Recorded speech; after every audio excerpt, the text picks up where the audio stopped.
अस्सलामुअलैकुम वरहमतुल्लाहि वबरकातुहू। नाज़रीन, उम्मीद करता हूँ आप सब खैरियत आफियत के साथ होंगे। आइए इंशाअल्लाह अज़्ज़वजल आज की इस वीडियो में उर्दू अल्फाज और उनके माना का पार्ट नंबर 22 इंशाअल्लाह अज़्ज़वजल पढ़ेंगे। और जाहिर सी बात है ये 22वां पार्ट है, तो इससे पहले के पार्ट्स यानी कि 21 पार्ट्स हो चुके हैं। और हर वीडियो में जो हर एक वीडियो आती है पार्ट बनाकर जिसे अपलोड किया जाता है उसमें तकरीबन 15 अल्फाज इस्तेमाल किए जाते हैं। मतलब उर्दू अल्फाज को आपके सामने पेश किया जाता है और उसमें उर्दू अल्फाज के माना और उनके हम माना यानी उन्हीं की तरह जो दूसरे माना में इस्तेमाल होते लफ्ज़ उनको बताया जाता है। तो आइए इंशाअल्लाह अज़्ज़वजल आज की इस वीडियो में 22वें पार्ट में भी हम तकरीबन 15 नए अल्फाज को जानने की कोशिश करेंगे और उनके मुतरादिफ लफ्ज़ के साथ साथ उनके माना को भी समझने की कोशिश करेंगे। तो देखिए, उर्दू में एक लफ्ज़ बोला जाता है, आपने सुना होगा तकरीबन। ठीक है, तकरीबन ये एक लफ्ज़ है। ठीक है, इसका माना होगा लगभग। यानी जब हम कोई तादाद के बारे में या किसी गिनती के बारे में बात करें और उसमें मालूम नहीं होता कि एग्जैक्ट मालूम नहीं होता कि 10 है या 20 है, तो उसके आसपास जैसे तकरीबन 12 होंगे यानी 12 के अंदर अंदर होंगे।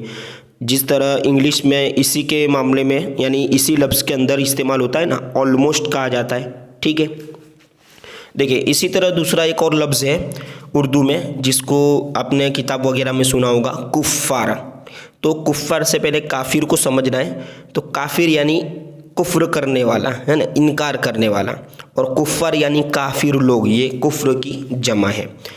इसी तरह एक और लफ्ज़ है जिसका माना है होते हुए। लफ्ज़ क्या है? वो है बावजूद। कहते हैं ना, इनके होने के बावजूद आपने ये काम किया, तो बावजूद, वजूद माने होना, बा माने होते हुए, तो पूरा लफ्ज़ क्या हो जाएगा? बावजूद यानी होते हुए।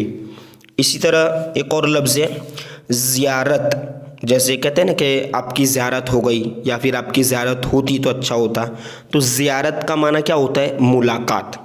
या फिर एक और मुतरादिफ लफ्ज़ है इसी माना में इस्तेमाल होता है जिसको हम दीदार माना में भी इस्तेमाल करते हैं, यानी देखना। यानी जब कोई बड़ी हस्ती हो ना, तो उनके रिस्पेक्ट के लिए हम ये लफ्ज़ इस्तेमाल करते हैं कि आपकी ज़ियारत हो, बहुत दिन से आपकी ज़ियारत नहीं हुई, यानी आपके मुलाकात नहीं हुई, आपके दीदार नहीं हुए। ठीक है, इसी तरह एक और लफ्ज़ है शहीद। तो शहीद का माना क्या है? अल्लाह की राह में मरने वाला। क्या माना होगा शहीद का? अल्लाह की राह में मरने वाला। देखिए इसी तरह एक और लफ्ज़ आपने सुना होगा ज़ौजा।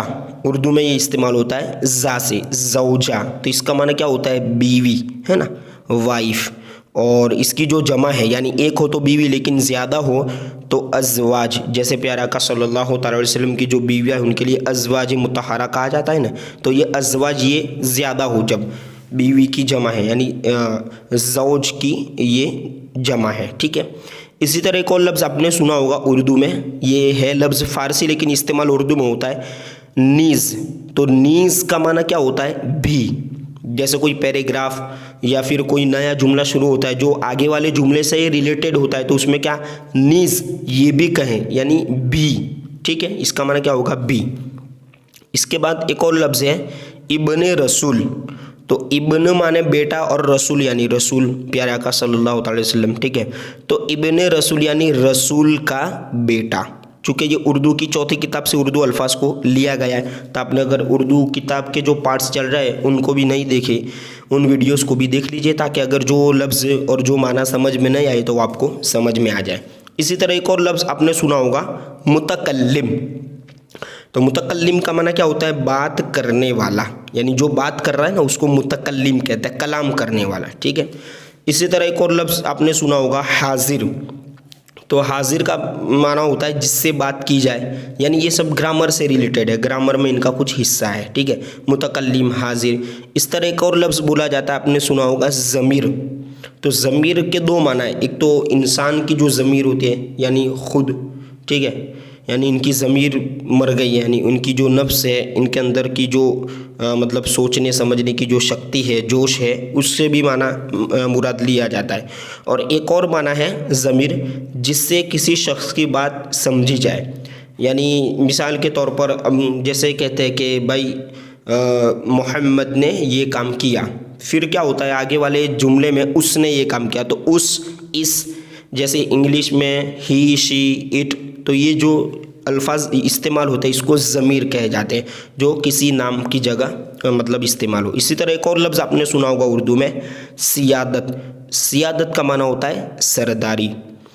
और इसी तरह एक और लफ्ज़ है रियासत, तो रियासत का माना होगा हुकूमत, है ना।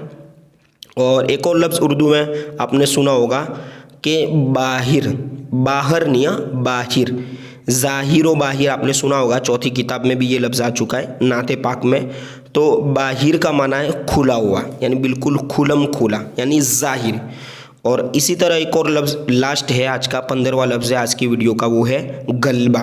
तो गलबा का माना क्या होता है, ज़ोर, यानी कहते हैं ना कि आपने इन पर गलबा पा लिया, यानी गालिब हो गए, यानी उनके ऊपर आपने कब्ज़ा कर लिया, उनके ऊपर आपने अपनी ताकत को जमा लिया। ठीक है, तो उम्मीद करता हूँ कि आपने इन 15 अल्फाज को तवज्जो के साथ सुना होगा। अब इंशाअल्लाह अज़्ज़वजल पार्ट नंबर 23 में नए अल्फाज के साथ हाजिर होंगे। अस्सलामु अलैकुम व रहमतुल्लाहि व बरकातुहू।